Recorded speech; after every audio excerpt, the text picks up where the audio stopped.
ये एक ऐसी लड़की की कहानी है जिसे दोस्ती और प्यार दोनों में धोखा मिलता है। और सच जानकर आप हैरान हो जाएंगे कि हुआ क्या था। राधा और नेहा दोनों एक ही ऑफिस में काम करती थीं। धीरे धीरे उनकी दोस्ती इतनी गहरी हो गई कि लोग उन्हें सगी बहनें समझने लगे। राधा हर बात नेहा से शेयर करती, अपने घर की, अपने सपनों की, यहाँ तक कि अपनी शादी की भी। हाँ, राधा की शादी तय हो चुकी थी। लड़का था आकाश, एक अच्छा, समझदार और केयर करने वाला इंसान। राधा अक्सर नेहा से कहती, तू भी शादी में मेरी बहन बनकर सब संभालना। नेहा मुस्कुरा देती, पर उसकी आंखों में कुछ और ही चल रहा था। एक दिन राधा ऑफिस पहुंची तो सब लोग उसे अजीब नज़रों से देखने लगे।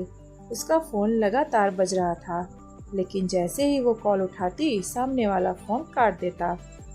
उसे कुछ समझ नहीं आ रहा था। तभी उसका फियांसी आकाश आया और गुस्से में बोला, मुझे तुमसे ये उम्मीद नहीं थी राधा। राधा हैरान थी, क्या हुआ आकाश? आकाश ने अपना फ़ोन उसके सामने रख दिया। उसमें राधा की कुछ प्राइवेट फ़ोटोज़ थीं जो किसी ने सोशल मीडिया पर डाल दी थी। राधा के पैरों तले ज़मीन खिसक गई। ये कैसे हो सकता है? राधा रोते हुए बोली। आकाश ने कहा, अब मैं ये शादी नहीं कर सकता, और वहाँ से चला गया।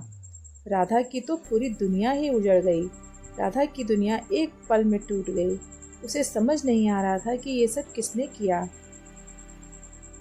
वो सीधे नेहा के पास गई, रोते हुए बोली, नेहा, किसी ने मेरी ज़िंदगी बर्बाद कर दी। नेहा उसे गले लगाया और बोली, चिंता मत कर, मैं हूँ ना। लेकिन उसी समय राधा की नज़र नेहा के फ़ोन पर पड़ी, जिसमें वही फ़ोटोज़ ओपन थीं। राधा ने कांपते हुए पूछा, ये फ़ोटोज़ तेरे फ़ोन में कैसे? नेहा कुछ सेकंड के लिए चुप रही, फिर हल्की सी मुस्कान के साथ बोली, क्योंकि ये सब मैंने ही किया है। राधा का दिल जैसे रुक गया। लेकिन क्यों?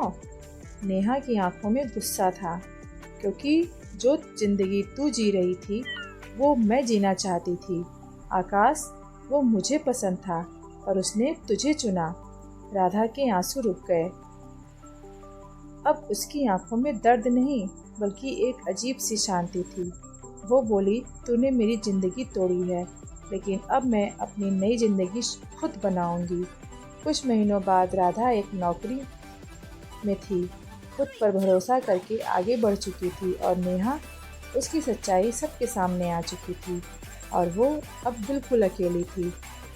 कभी कभी दुश्मन बाहर नहीं, हमारे सबसे करीब ही होते हैं।